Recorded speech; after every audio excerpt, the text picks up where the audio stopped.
Welcome food fans, picky eaters, the flavor curious, and everyone in between. Nothing makes good food better than good conversation, and your table is ready. Welcome back to another episode of the Food for ThoughtCast with your hosts, Melissa Reagan and Steven Gonzalez, but you can call them Chef. All right, let's get this episode started.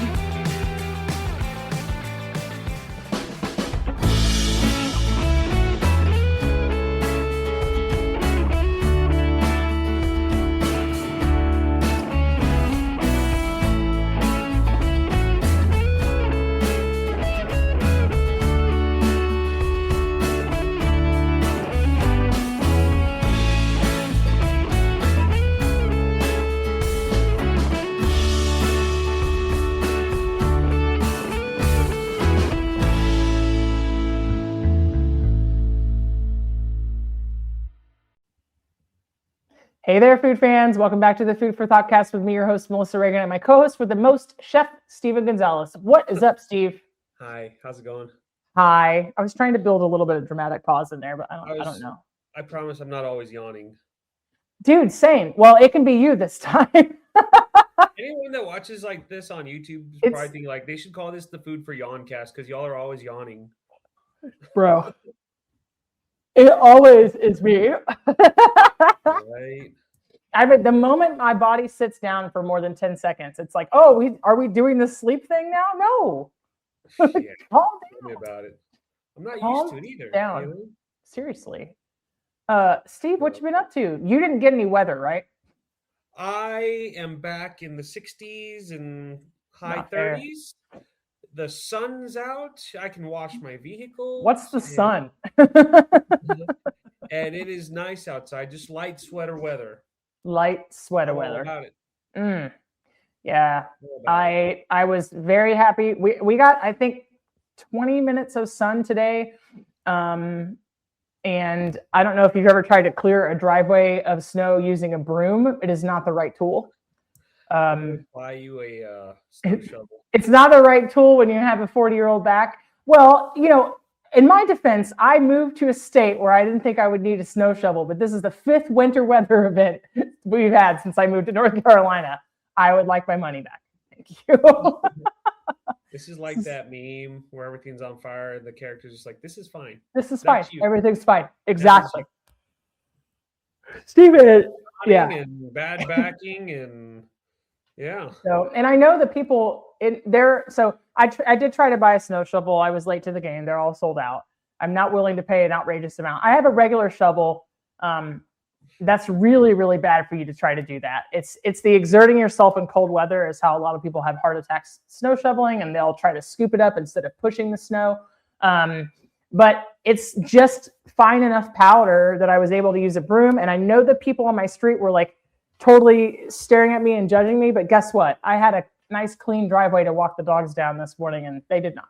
So let's see. So they range from 57, 46, $26.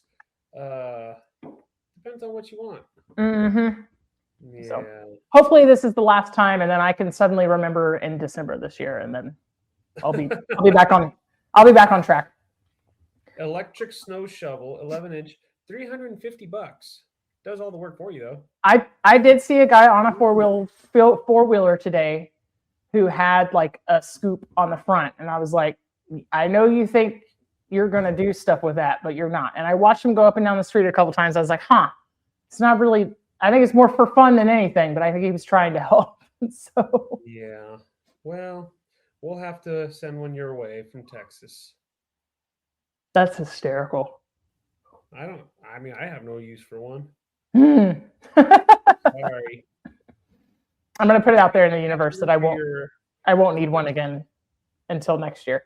I'm going to say, do you at least have something for your windshield? Yes. Okay. Yes, I do. Oh, so I'm looking at snow shovels. There's an ad for a nose hair scraper that you put in your nose, and it's got like little blades on it, and you put it in, you twirl it around, and it's supposed to take all your nose hairs out. How random. And I said that out loud, so my phone is going to be blown up with ads about cleaning. Yeah, You're gonna end up like in all the wrong algorithms now. You're gonna end up on some like nose hair fetish site or something. It's gonna be weird. It's gonna get weird. Do you see any right now? No. Yes. No? Nope. All clear. You got the all clear. Okay. Anyway, Chef Steven, Oh, what is the most amazing thing you ate this week? all right. So we actually tried a new chain here in Midland called Ronies for macaronis. And I see what they did there. Exactly. So they grand opened, man, I want to say last month, and everyone was all there. And like the first 100 people, you could win a chance to win free mac and cheese for a year. And I just didn't want to, sit for hours to. Did you win? No, we left. We hung out for a little bit and then we left. But now that the hooplas kind of died down a little bit, we went back. I did a build your own. Added Alfredo, cheddar, the sauce. It was good. I could have had a little more sauce to it because it felt kind of dry. And I topped it off with like chicken, bacon, pesto, mushrooms, tomatoes, onions. It was not bad. It would have been bad. Like if I was saying it would have been bad, that would have been a reflection on me because I'm the one that built my own bowl. Sure. But I put whatever I wanted on the screen and they built it and it just needed a little more sauce. Otherwise, it's pretty good. That jalapeno popper bread was pretty legit. So no complaints. Well, now you know to request extra sauce the next time you're there. So true. Very true. Unless this is a situation where you're like, we're never going back. I mean, I can't say I'll never go back, but I don't eat a whole lot of pasta like I used to. So it'll be a while before we go back. Mm-hmm. What about you? What's the most amazing thing you've had to eat? So it's either going to be what I made on Sunday afternoon or what I'm going to meal prep when we get done recording. So from Christmas time, at Christmas, I had made a couple of hams, like a medium and a smaller size. I kept a really good sized chunk. It was probably, I don't know. I can't put it in sports terms. Try to compare it to the size of something. It was probably a ham with a bone sticking out, a little bit smaller, maybe the size of a butternut squash. I pulled it out of the freezer yesterday and stuck it in a pot full of water and put the lid on, and I let it cook all afternoon long and like pulled all the meat off of it. I got a really good amount of meat off of it, and then I just made like an old school potato soup to put half of that ham in, and then I saved the other half for pierogies. It's in the freezer. So I'm gonna do like pierogies and cabbage and green beans.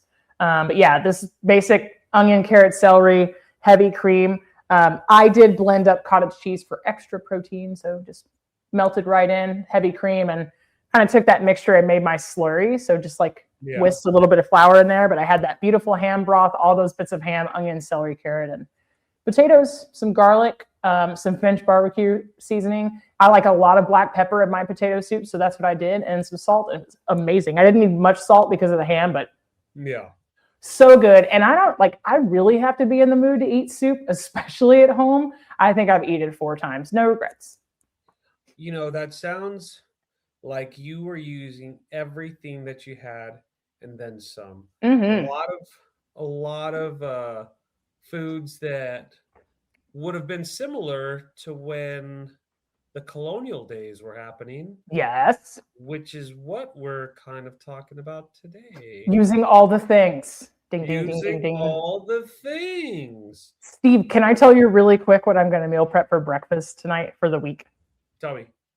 I was inspired by one of our listeners and who was also a guest, my friend Melissa Thomas.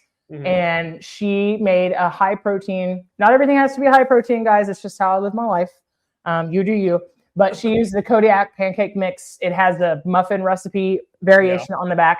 And she put a canned pumpkin puree and walnuts in it. And I'm going to do the same thing.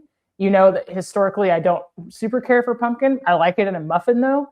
I'm going to do the same thing, except I'm going to add cooked chicken maple breakfast sausage to mine and crumbles.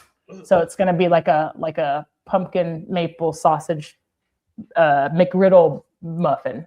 Interesting. So I'm super excited. I'm super excited about it. It's going to be really good, and it's cold here. So it's going to be like the perfect little warm breakfast that I can take on the go with me to work. So. Yeah, buddy. That's pretty good. I'm all about that. Yeah, and I'm gonna make banana pudding this week. Banana pudding. How are you gonna make that? So we'll call it semi-homemade. I bought the not the instant, but like the cook on the stovetop vanilla pudding. Yeah. And I'm gonna do, but I've got frozen bananas, so the texture will be fine for pudding. And then I bought some sugar-free vanilla wafers and some Cool Whip, and I'm gonna layer it. It's gonna be really tasty. So, cool. And it has some vanilla bean paste, so I'm gonna soup up the pudding base just a little bit. Yeah. Yeah. Nice. I'm super excited. Food of the colonies, Steve. Yeah, we've been. Where are we starting off with? Let's go. Yeah, I mean, so what do you know about the 13 colonies? Well, they sailed from England all the way down to this place called America. And well, it wasn't regions. I don't know, like the first 3 or 4 times they screwed up and it actually wasn't what we know as the United States, but then they finally figured it out. State that is united. the uniting of the states. But you had like your different regions. Like, for example, you had your Virginia and Maryland region, which was mainly around like the Chesapeake Bay area in Virginia and Maryland. And I apologize, but every time I hear that, I always think of Chesapeake seasoning, like the that kind of stuff. Like, that's the first thing that I think of because I'm so conditioned to think like that, Yeah, also because it's delicious. Yeah. And so it's crazy because like 3/4 of the people, they were like less wealthy, I'll say. And so like they came as like indentured servants and, like they did a lot of labor, things like that. So, life expectancy was a bit lower than from when they came from England. Right. So like I was reading up on some of their diet and like Indian corn was like their main source of nourishment, Yeah. Nourishment, you know what I'm saying. Nourishment. You had it. That's another word that we're just going to add to the list of things I can't say, You totally had it. You just doubted yourself. You did so well and touched myself under the bus. But like a lot of that, I was reading that a lot of that food leaned towards like frying, simmering, roasting, which is kind of tied into like how they eat, like in Virginia, things like that nowadays, Yeah. And they also, let's see, the only form of cooking that was slow to develop was like their baking. They did a lot of like fricassees, and for those people who don't know what a fricassee is, it's kind of like a stew where everything's like browned in butter. Yes. Typically, it's like chicken, rabbit, veal, things like that. But the Irish fricassee is kind of like the forerunner to how we know of like shallow fried chicken today. Yeah. Yep. I like shallow fried chicken. My mom used to make that when we were kids, and she always killed it. Like, it was always so good. Yeah. Well, you have to think about that this time too, that people were mostly cooking over an open flame. So baking wasn't as prevalent. It's whatever they could do with in the coals on an open hearth, like in a Dutch oven. So boiling and frying usually, unless you were a really wealthy household. Yeah. And it's crazy because like some of the common foods that they had was like porridge, hominy with greens, salted meats, things like that. And it kind of just eventually evolved into like Southern fried chicken and chitlins, things like that, So we owe quite a bit to that region, in my opinion, because without that, there wouldn't be some really delicious foods nowadays, Well, yeah. Well, a lot of this food can be linked to kind of like the more Appalachian fare. It's still really prevalent. Corn porridge, cornmeal mush, hominy, greens, salt cured meats, all that stuff just stayed really, really prevalent around, especially like the area that I'm in. Yeah. So, do you like hominy? Have we had this conversation? Hominy, I think we have. Do you like it in pozole? Yep, pozole and menudo. I can't remember. Do you like grits or not? I love grits. They're good. Me too. Yeah. It's in the name that it's going to be gritty. But I do go through phases where I'm like, yes, I want the grits. Yeah.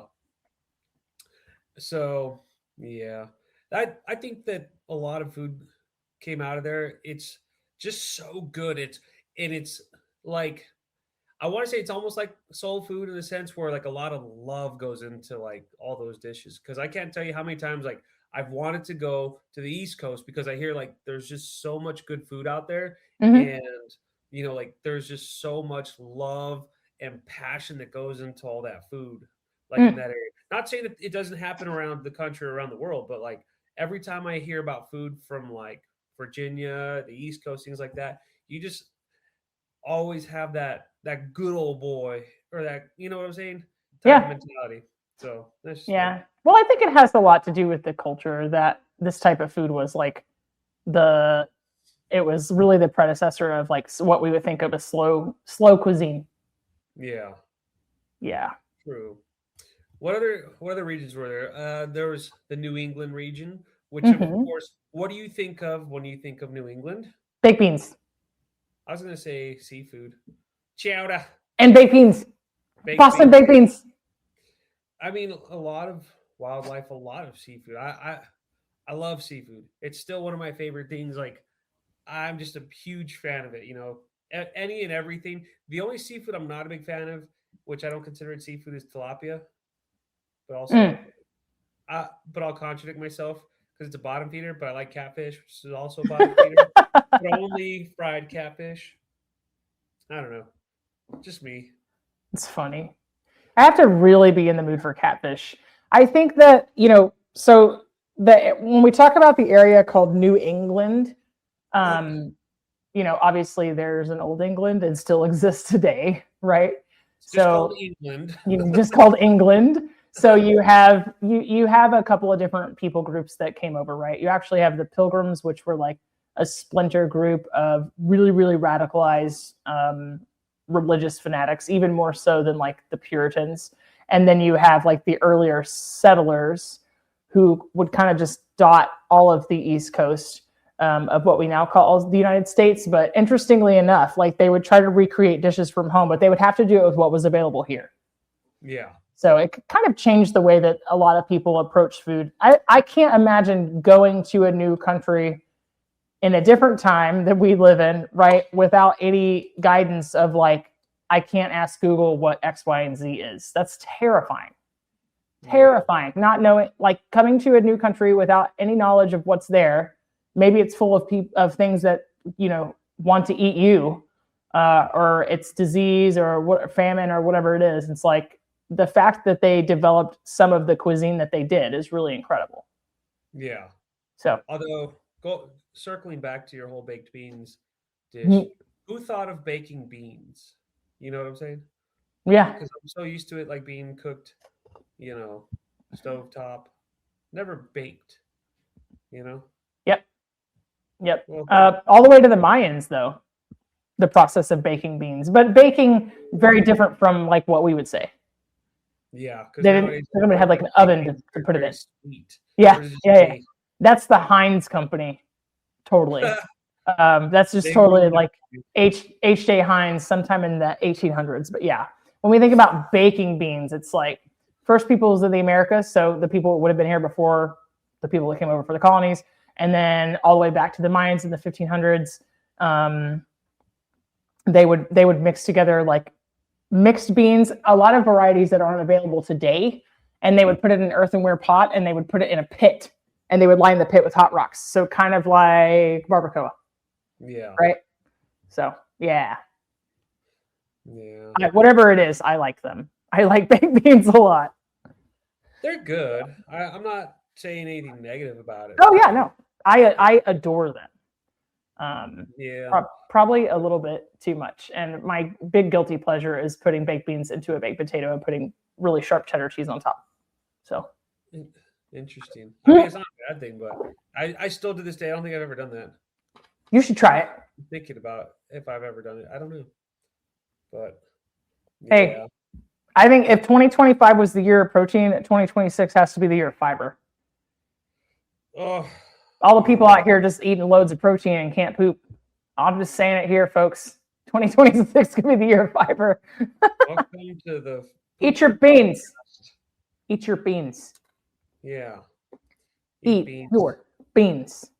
So All right. moving on to a different area.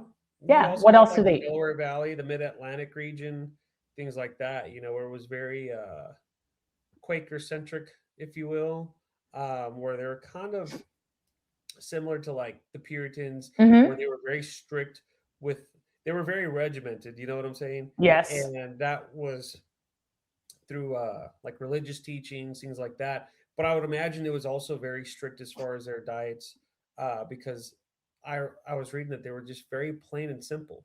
But Yeah.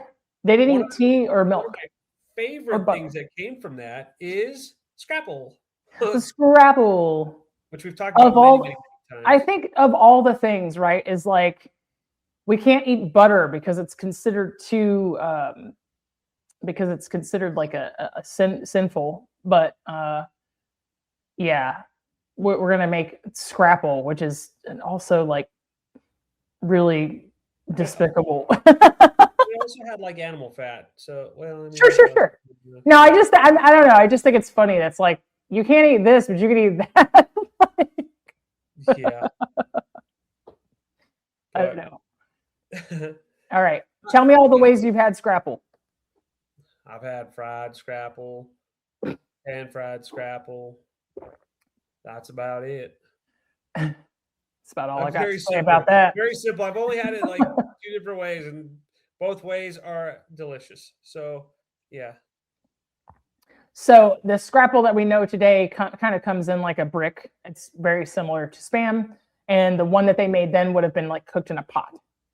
Yeah. Far less appealing to me, but they had to get there somehow. So Yeah. I'll forgive them that they couldn't figure out how to shape it into a metal square shaped can. But yeah, it was like a pudding made in a pot with like meat scraps and different grains.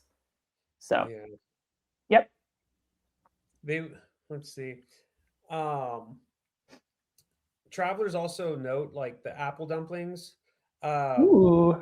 It's almost like a daily dish, like in or it was, because we're talking past tense, in Mm. the Delaware Valley, and a lot of cookbooks like I've noticed like that come from that area have like their own award-winning like apple type of like pudding or dumplings or Mm-hmm. things like that. And of course, whenever I think of apples, I think of apple pie, but apple dumplings, apple puddings also sound really good. Have you ever made apple dumplings? Because I have. No, I haven't. So this is like a very modern take on it, but essentially you can just core and slice an apple into like eighths. And the really easy thing to do is just take either a can of crescent rolls, which will get you 8, or biscuits. And either way, you can get to 8 portions, but just like cinnamon, sugar, butter, and then wrap the dough around the apples and then bake them. That's it. You can make a caramel. You can put a little heavy cream in there.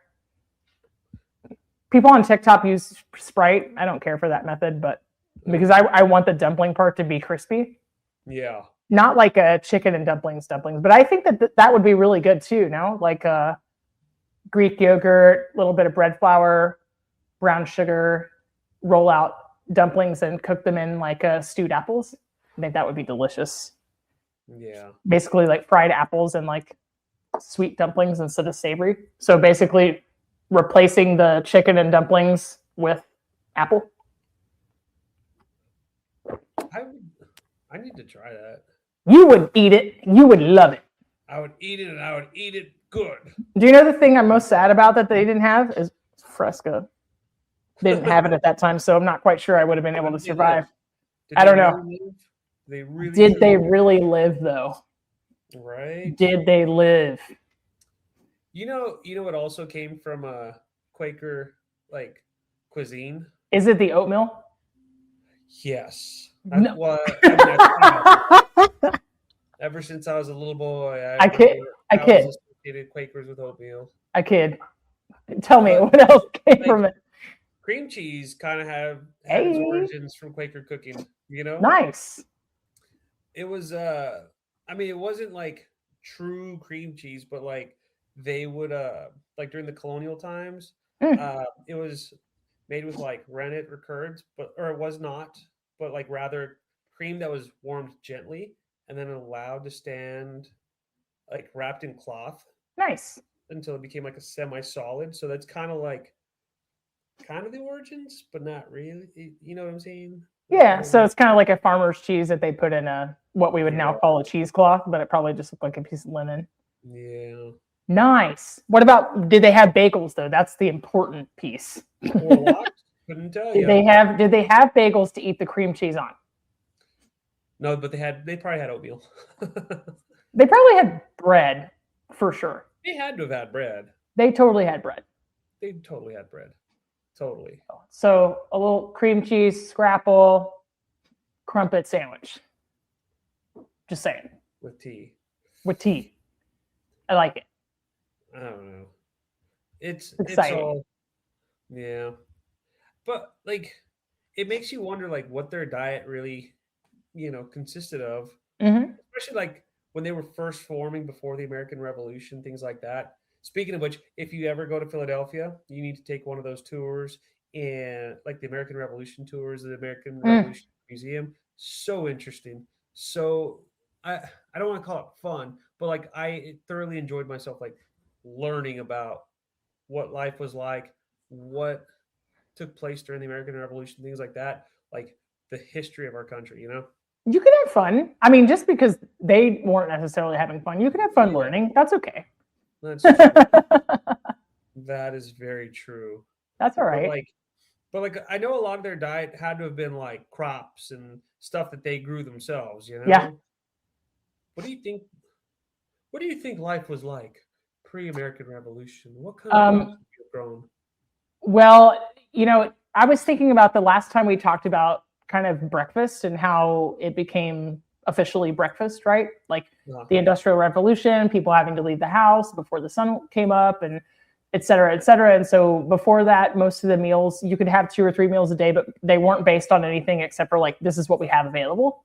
And so I do know that most of when they would break their fast in the morning, it would mostly just be whatever was left over from the night before.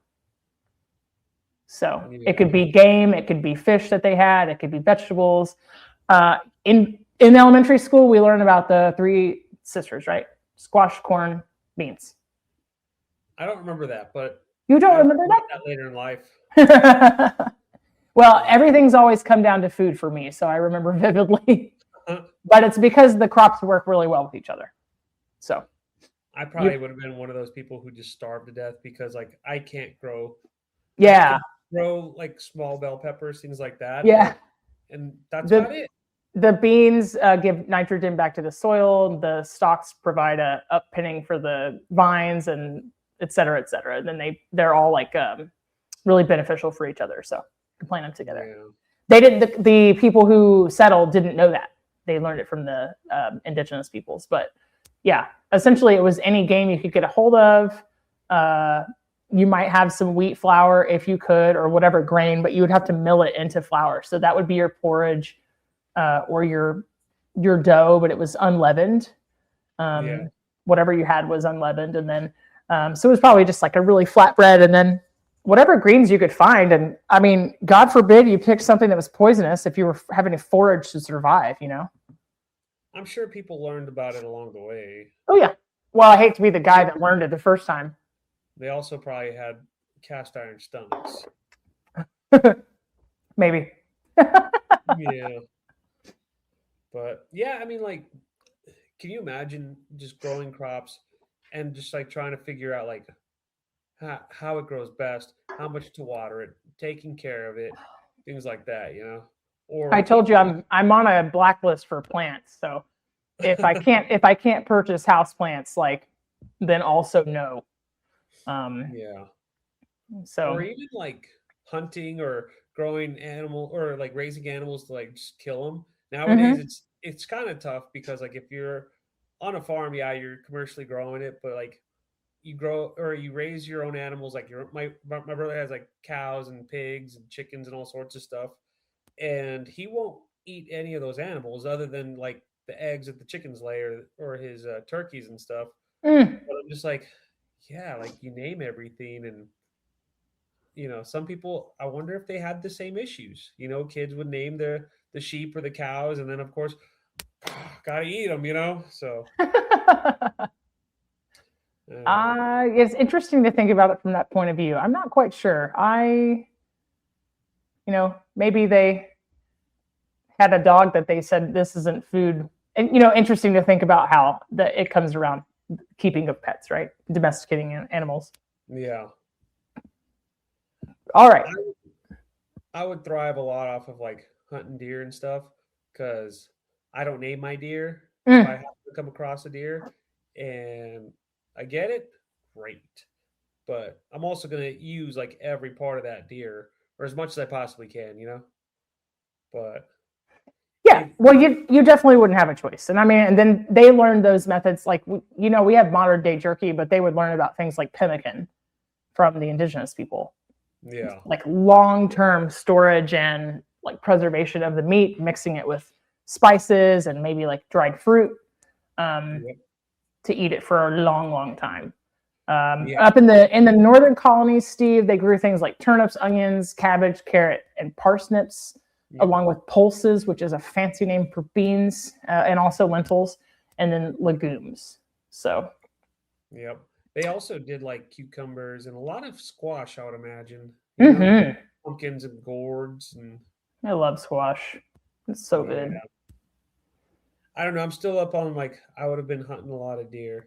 Like I would have made my money hunting deer and selling meat and fur. Yeah, that would be my thing if I was alive back then. Yeah. Where's Steven at? Oh, he's probably hunting more deer. Well, I guess a different accent, not Southern, But it could be. They killed like everything that was in their way that was like an animal, like buffalo.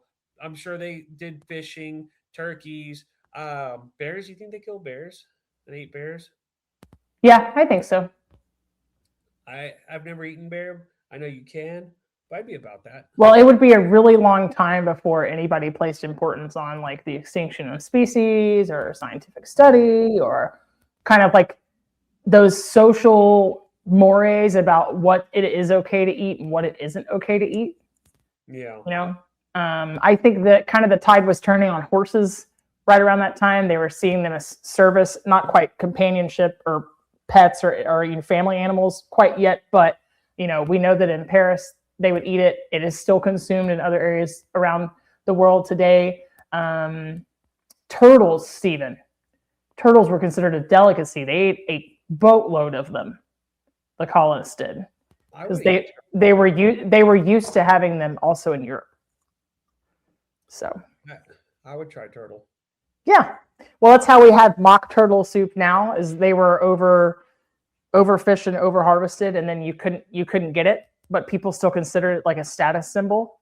So they came up with mock turtle soup to kind of mimic that dish. So is it kind of like when soy riso in a sense where it's not real, it's mock? I think this is more like when you use haddock in place of lobster. Like it's like it would be like poor man's turtle, in other words. Yeah. So, but definitely real seafood. I would imagine they did a lot of cooking with like animal fats and stuff like that for flavor. Mm-hmm. Yeah. Well, absolutely. How did they preserve it though? That'd be my question. Well, it's kind of like shortening today, right? If it's at room temperature and it's unadulterated, like if you filtered it and it doesn't have any debris in it, it will stay good for a really long time. I can see that. Yeah. I mean, in the winter, I could see that being like super easy, because it would just solidify pretty quick. But like in the summertime, I wonder how long that lasted, Yeah. Well, I mean, we have to think about this is kind of like the first part of, it's what came before the frontier, like the big Western expansion. So on the frontier, you could build like a darkened sod house to keep things really, really cool. You could have a root cellar. You would dig out like part of a basement, right? Like they figured out that things underground or closer to the ground, those spaces were cooler. And then before there was refrigeration, like they kind of learned what would keep the best in which space, right? Yeah. So they figured out that you could bury some of your crops. If you didn't cut the greens off them, they'd last longer. Like carrots could last almost the entire year, but nothing would happen to potatoes. They figured out that you could store things better in the dark than in the light. So I'm sure it just took some experimentation, but no different than animal fat. They built larders. We know that in the colonies they churned butter. The most important thing to do for butter is like to get the water and the whey off of it. The buttermilk is sour and it'll continue to make the butter sour and it lets bacteria get to it. But the fat is like really, really stable and stays good for a long time. Yeah. So yeah. The one thing I do remember reading is like lobsters were just so common, like in the New England area, that like people would always like treat it like it was trash, kind of like how chicken wings used to be considered, like peasant food. Like lobsters used to be like that, and they would also use it to like feed the animals, like pigs and stuff like that. Like that's the one thing that I'll always remember. So interestingly, I actually had remembered reading the same thing, but then we had, our former guest, he's been on 2 times, David Page, the creator of Diners, Drive-Ins, and Dives. He wrote a book called Food Americana, and he dispelled this myth. He actually, before you became official co-host, while you were a recurring guest, he came on and was like, it's an absolute myth. It's not published anywhere. It's urban legend about the lobsters being fed to prisoners and being treated like garbage fish. Isn't that crazy? That is. Yeah. He basically read me the right act while we were recording. I was like, okay, fair enough. He was like, yeah, that's why I didn't put it in my book, because it's not true. I was like, okay, you win. You know what? You win. Power. So yes. Funny. Always good to learn stuff like that, though. Yeah. Well, I can't imagine. Like, I won't say I dislike it so much. I like lobster so little. I prefer it so little that I can't imagine living in a place where it was like super duper common if it was all I had to eat, because it is a giant cockroach and I'm not a fan. So it's a cockroach. It's also cholesterol, so there's also that. It's a cockroach. Full of cholesterol. So what about alcohol? Like, what kind of alcohols do you think they had? So they totally had whiskey, and they had rum, and then they had claret, which is just the English word for any wines that are produced in the Burgundy area. But I like it because it sounds punchier and fancier. Hello, claret. Hello, claret. Yep. Exactly. That is. I remember when I learned that, I thought I had been like duped. I was like, dude, seriously? I thought I was drinking something special. I was like, no, I don't want the Merlot. I want a claret. Yeah. Okay. Cool. whatever you say there. Right. Exactly. Exactly. I wonder what all that tastes like. Like what early whiskey, rum, ciders, all claret. I wonder what all that used to like tasted like. You know what I'm saying? Yeah. Well, I mean, I think it's, you and I have talked about beer before, kind of how it came about. Some of the oldest recipes in the world. On that episode, we talked about how there was like beer, mead, which is basically like honey and water that was allowed to ferment. A lot of times in history, we see that some alcohol, not as strong as we know today, it probably would have been like 20 proof, 30 proof, something like that. It's safer to drink than water, depending on where you live. But yeah, they had all the same grains that we do, and I bet they tasted amazing. But there's a lot of like different, breweries, microbreweries, and there's a lot of experimentation around now that people are trying to get back to like some of the heirloom grains, and they're trying to bring back apple varieties that had previously died out and stuff, and like stuff that's more rare. And so I think there's a lot of interest there in kind of getting back to our roots, as it were. Yeah. So, but yeah, we know that molasses was part of the trade route with the West Indies. So rum was really important ingredient for rum. Yeah. So rum was really important. I wish I would make a distillery of rum. That'd be cool. Really? A rum distillery. A rum distillery. I don't know. Yeah. That's just my own opinion. Yeah. But Do you think that there was a big difference between like the northern colonies and the southern colonies? Like, do you think they were like North Colony, South Colony, like that kind of stuff? Or is it like a difference just like in diet? Well, I think if we think about where the Pilgrims landed, for instance, they picked the place with the hardest winter. So there's several sources that say they, as people, were a great example is like when you get all the way to the slave trade, right? As America knows it as part of its history, like in the 1619, when you get to that space, they knew that in the South, there were crops that you could grow without water. One of those being red peas. One of those is where we get red beans and rice, but it was actually a pea.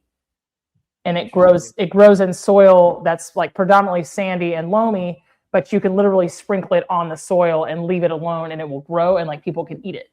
When you move somewhere like New England and everything that you can eat can come from the ocean, but you can't grow anything because it's too cold for most of the year. Yeah, I think it makes a huge difference.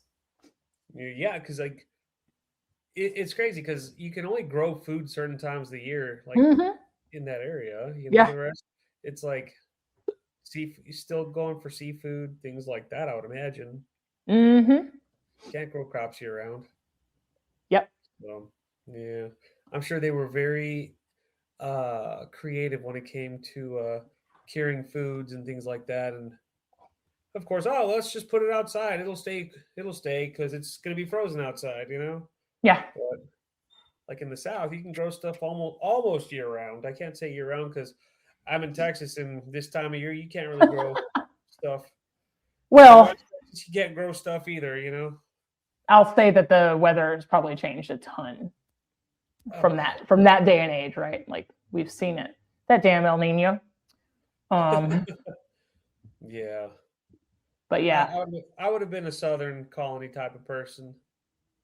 Well, if you think about something like a place like Colonial Williamsburg, it's still a lot of the same: beef, lamb, pork, chicken, fish, vegetables, and baked goods. Still the same stuff, right?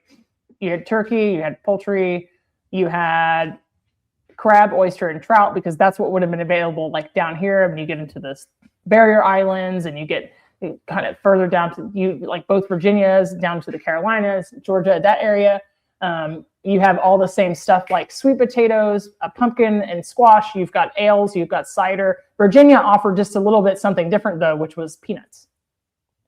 Really? So yeah, which is, if you think about it, a peanut is primarily a fat, but can also be a protein. So like Colonial Williamsburg, they would have eaten something like peanut soup a lot.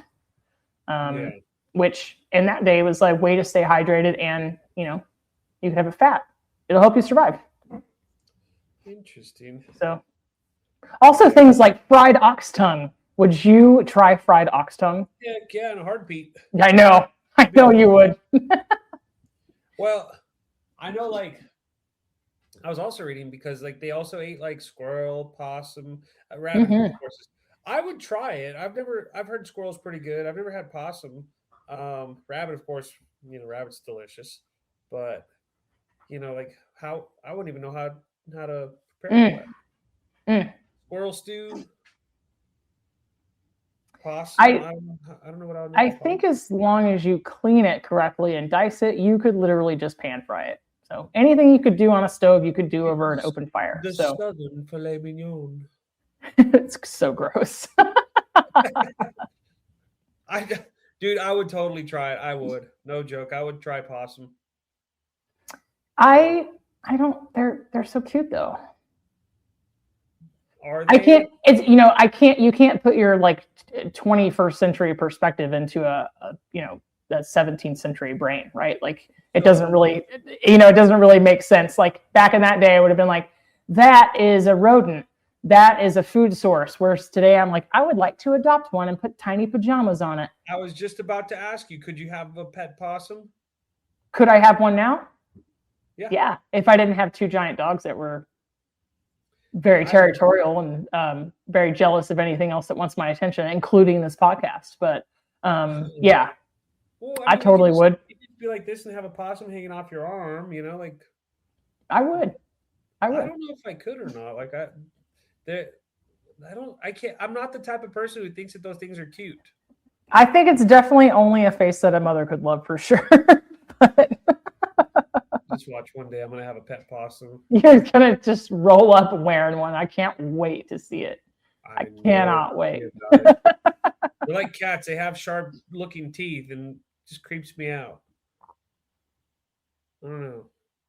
Yeah, I'll have to ask Dr. Laura because she's a friend of mine who's a vet to see what I have to do to have a pet possum. I think in Texas you don't need anything special. I mean, I have a pet Mendez who looks like a rat, mostly because she's Chihuahua. Would you eat a rat if you had to? If I had to, yes. If I chose to, if I had options, I would not eat rat. That's one thing where I'd be like, oh man. Like, I mean, if someone prepared it, I'd be like, I'll try it just to say I've tried it. But I would do it very reluctantly. I think it would really take somebody making it and telling me it was chicken. Like I couldn't see it. You know what I mean? I want to talk really quickly though about what they drink. What they drank. Yeah. So we know that they drink rum. And then as the British would start taxing things, there would be boycotts. So when the Molasses Act was passed in 1733 and then the Sugar Act in 1764, they started using rye and corn to make rye whiskey and what would be later on called as bourbon, because you know that in bourbon production, it has to be 51% corn or more, or it's just whiskey, not bourbon. But at that time, everything was blended. So it was like, it was a whiskey. And it wasn't really like normal in the colonies in the early years. And it was looked down upon. So they thought it was like debauchery. But when the Scots, Irish, and Germans came over, they had a taste for harder spirits. And then the Revenue Act of 1764 taxed Madeira and port and a whole bunch of other wines. And so Benjamin Franklin started growing grapes, and he started growing a specific grape called Vittles La Revolucion, which is where we get Lambrusco from, sweet red wine. So I think it's total garbage, but I think it's really neat that there's a historical connection there. So even the people who were teetotalers, who were part of the temperance movement or didn't support drinking alcohol because of whatever reason or another, they would say that beer and wine was okay. That was how different the alcohol percentages were at the time between beer and wine and hard spirits. And so, so just like when they taxed the tea and we started a war over it, basically. Called the Boston Tea Party. The Boston Tea Party was the demonstration. But, I think it's interesting I haven't really thought about it at length. If I had moved to another country and all of a sudden the United States was like, I'm going to tax chicken, I'd be like, okay, fine. I'll eat beef. I'll show you. And then they would be like, I'm going to tax beef, right? Like, I thought it's just an amazing thing that it's a lot to consider, right? When you think about how easy it is for us to get food, how much freedom we have to make the choices that we can. You know what I mean? It's mind blowing. Yeah. I kind of wonder like how good coffee was back in those days too. Think about it. They had tea, they had coffee. I don't know. I wonder, like, because like coffee's evolved, though, especially over the last 260 years, 60 plus years, Well, I have to hope that it's only gotten better for sure. I know. Speaking of which, aren't we turning 250 years? Pretty soon. Yep. Oh, it's this year. 250 years. 250 years. Mm-hmm. Never thought we'd see that in our lifetime. One of the other things, Steve, I think that you mentioned was we really didn't drink a lot of beer because they needed to import the hops, and those would have been taxed as well. So that's why they had ciders. Cider, yeah, because it's cold enough, at least in the north, that you can leave your apple juice out and let it ferment outside. Yeah. If you do that here, you're going to have like spoiled apple juice that grows a mold on top. So, like the worst starter ever. Just saying. Probably, Just saying. What do So, you think like the cuisine was like during the American Revolution though? I mean, I think it was probably just similar to whatever they were eating in their home country at the time. They just But kind of like, had I to mean, but like, make don't it you think work. some of that stuff would have been like rationed for like the troops and all that, or even Yeah. the British troops who like went and took like this is ours now, you know, like I imagine Yeah. a lot of that happened. Yeah. 100%. So they would have like porridge, mush, corn. Biscuits. Maybe Yeah. if they had, some hardtack, something really similar to hardtack. Maybe if they had some local greens, but I think everything else was basically, taxed or rationed or essentially tariffed so that they could, they were having to quarter British soldiers, right? So everything else would have to come to them. I imagine, depending on what part of the how close to the coast you live, that you had plenty of seafood available, but it depends on if it was safe to go get it or not. Yeah. Yeah. I always still been hunting. Yeah. Hunting. I don't know why I say like I'm a southerner. Hunting. You are a southerner. Texan. Yeah. But I don't know, like I would have probably had a lot of fun with that, but I would have been kind of scared to hunt because think about it, like you might be in a field and the next thing you know, like American troops, British troops are just fighting, killing each other. Like, I just wanted to kill a deer here. Like, what the hell? You know? Well, you don't have a choice like you do now. You get drafted and then you're going to go do that. So I'm sure a bunch of women in the household learned how to shoot a turkey or whatever it was.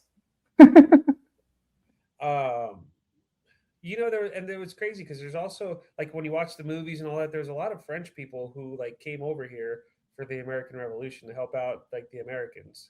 Sure. There was an alliance. Yeah, we had a partnership. They brought some Lafayette. Huh? I said, yeah, we had a partnership with Lafayette. Yeah. I know that because I watched Hamilton. Changed, like, because of that French influence, like, because you're right, it ended up all the way down like in Louisiana, New Orleans, stuff like that. Yeah. But, like, I don't know. Well, there was like the Acadian, what is Acadian cuisine, and then there was the influence on Appalachian cuisine, and then there was like the more Arcadian and Creole. That stuff would come way later, but we did not have the romance that we would later develop with French cuisine. That did not exist during the American Revolution. Yeah. But can you imagine, like, when it first started happening, like, Americans probably were like, what is this? Z's. Some very good food. This isn't British. It has too much flavor. Womp womp. I said what I said. Right. I don't know. I'm sure it was an acquired taste, Steve, what is one food from the American Revolution that you would want to make part of your diet today? Apple pie. Apple pie. Is that one? Fair enough. Did I win? Did you win? You get to stay on the podcast. Congratulations. Wild game for sure. Wait, what was the question again? Just is there a food that was common during the American Revolution that you'd like to make part of your diet today? What I would continue to eat wild game. Yes. I like wild game food. It's good. Nice. Mostly because I grew up with all that kind of stuff. So I don't know. What about you? Probably more greens and squash. I like that stuff. Like, it would be good too. Yeah, I need to eat more of that. But I'm just being lazy. I need to eat it. I know how to cook it. I know how to make it taste good. Sometimes it's just not fast and I don't like it. But cooking things that are fast is a total privilege. My problem is that a modern privilege. Portion control still. Getting there. Well, you can't overeat vegetables. I know. They're good for you. Don't get me wrong, but you can't overeat them. I like to overcook the crap out of my vegetables. I do like really, really soft broccoli with cheese sauce from time to time. Otherwise, I want it like al dente, like in a kung pao or beef and broccoli, or I want it to have like a snap and a bite. But like apart from that, I want it to be like almost not have any life left and be covered in cheese. Neither way is wrong. Neither way is wrong. It's just what you're going to eat. Just saying. Okay, I guess we're going to go to baking. What would have been your go-to? What do you think would have been your go-to if you were alive in those times and you had to bake something? Cornbread. I'd say like biscuits. Cornbread biscuits, yeah. Gingerbread? I would have made sweet cornbread, and then I would have probably been burned at the stake for being a heretic or something silly like that, because they would be like, no, it's not supposed to be dessert. It's witchcraft. Yeah, exactly. So it's some weird turn of events. So do you know about summer pudding or Indian pudding? Yes. Yeah, so I like that kind of thing. Sweetened cornmeal mush with molasses. Gingerbread too, but like the actual bread, not like the cookies. We love that stuff. I like molasses a lot. Probably just a little bit too much, but I like it a lot. Probably why you like rum. I learned, yeah, I like rum, but it's probably my least consumed spirit, actually. Yeah. Because of the amount of sugar it has, it dehydrates you quickly and gives you a really bad headache if you drink too much. At least that's me. But the more sugar in something, the more likely you are to get a hangover. So yeah, it's the blood sugar crash. I learned something interesting this week, Steve. Did you know that sometimes farmers put molasses in their water troughs for their livestock, and it changes the surface tension so that it won't freeze? Like when it's really cold outside, like it is right now, so that the animals have fresh water to drink, and it'll entice them to drink more because it's sweet. So interesting. Yeah. Very cool. Fun fact. Follow me for more useless trivia. Right. Steve, what are you cooking this week? Good question. I have not gotten that far. Oh, you know what? I'm lying to you. I'm going to be making some green chili pulled pork shoulder. Yum. Are you going to smoke it? I don't have a smoker right now. A friend of mine bought himself a building, so I gave him my smoker so he can use it out there from time to time. But it was just an excuse for me to get a new smoker. So, but you haven't gotten it yet. I need to get myself another smoker. Okay. Well, that was nice, Stephen. Well, he's a good friend of mine, so yeah. Shout out Robert Lee. Nice. Yeah, he also makes rum, and so hey, I'm going to be learning a lot of stuff out there. You could twist my arm if you have to send me some rum. It's okay. Deal. Yeah, I think let's see. We got green chilies, onions. Of course, mirepoix, garlic, a little bit of broth, caldo de tomate, and we're just gonna get a good hard sear on it. We'll throw it in the oven with some broth, and we'll just let it cook down. I don't know what I'm gonna do with it yet, but I don't. It sounds like half of it needs to be tacos, and the other half needs to go on mac and cheese. I'm just saying. Breathing heavy from carbs I'm going to be eating, and I'm okay. Let's go. I'm going to make those muffins, the pumpkin walnut protein breakfast muffins with the chicken maple breakfast sausage in them. So you said you're going to make them like in a muffin tin, right? Or are you going to make them like a pancake? No, I'm going to make without. Well, it was just the flavor that I was getting at, the flavor profile. So, but yeah, it will be a muffin. These are breakfast muffins. Okay. So they're gonna be breakfast muffins, and then this week I'm gonna make some granola, and I have frozen strawberries and bananas to use up. And so I'm gonna have like some half thawed, fruit in a bowl of granola would be really tasty. And then, pierogies, ham, cabbage, and green beans. So I have beautiful ham broth and picked ham meat, and I've got cabbage that's going to be really, really tasty, and then I braise down, and then I've got green beans in the freezer. So shout out to frozen vegetables for being the modern, frozen vegetables. I need to start using. I have a bag of frozen berries, and I've had it in there for a while, so I just need to start blending that up with protein shakes. Pie. good snacks. You can make pie. Yeah, I could, but I don't know. The thought of a berry and vanilla or chocolate protein shake all blended up just sounds really appetizing right now. It does sound really. I love a protein shaker or a smoothie when it's cold outside, or when it's hot outside, but not right now when it's cold outside. But I think we're like a full 30 degrees cooler than you are right now. So you can keep it. So all I want is like soup. Unpopular opinion. I am ready for the summertime. Don't care. Yeah, I want the springtime. I'd like to get some more vegetables in my rotation. I'd like to buy some chayotes and some summer patty pans, and I'd really like to have some different fruits, and I would love to have a melon back in my diet. And it's just fruit that doesn't taste like crap and has some flavor, and all there is apples right now. I love you apples, but you're not enough on your own. So yeah, the only problem about West Texas springtime is that we get hail. So yeah, rough. Otherwise, no. I mean, it's a beautiful time of year, but summertime, it's hot. You can walk around in shorts and a muscle shirt, and no one cares. You do that when it's 30 degrees outside, people look at you like you're crazy. Because I do. You are crazy. Oh, you. Yeah. Well, I mean, I don't even know, like, what's baseline normal? Normal's a joke. Define normal. So, yeah, define normal. If there is a normal that's different than the way I am, I don't want to be that, because I love me. I like me too. I like me for me.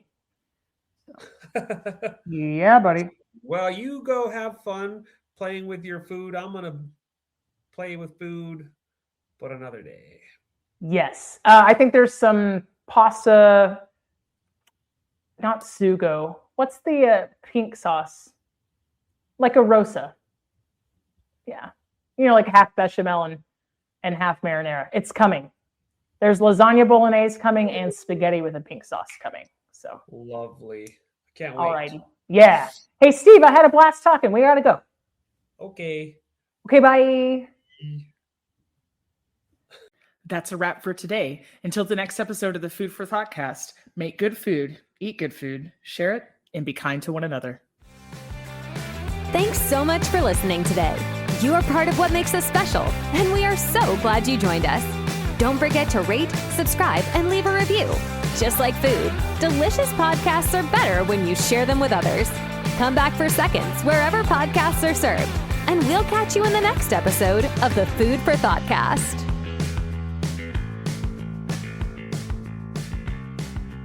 You can find us on Facebook and Instagram at the Food for ThoughtCast or at www.foodforthoughtcast.com, where you can link to all podcast players, or you can send us an email at foodforthoughtcmc@gmail.com.